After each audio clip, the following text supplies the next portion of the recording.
Millar dasturiga farzand dog'ida qolgan ota tomonidan murojaat kelib tushdi. Marhumning otasini bizga ma'lum qilishicha, uning 20 yoshli o'g'li Toshkentga qurilish obyektlarida ishlash uchun kelib, sheriklari tomonidan kaltaklab o'ldirilganligi aytilmoqda. Aniqlik kiritilishicha, voqea Toshkent viloyatining Qibray tumanida 19-avgust kuni yuz bergan. Marhum yigit 2005-yil Qoraqalpog'iston Respublikasida tug'ilgan. Qarindoshimiz Toshkent shahriga ishga olib ketgan. O'g'illarim, men o'g'lim Ahmadjonni ikkala aka urib o'ldirgan. Urib o'ldirib ko'chaga chiqarganlar.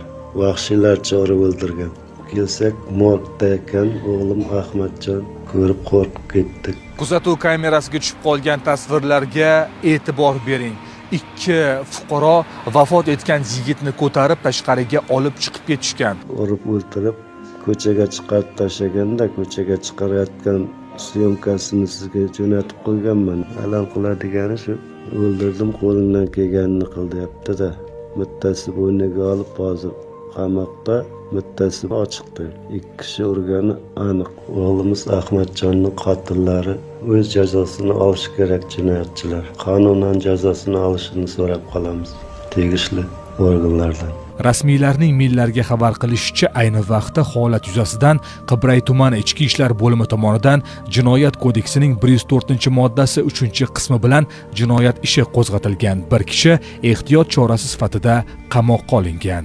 Yig'lab jigar bandini tuproqqa qo'yganlar qanchamiz.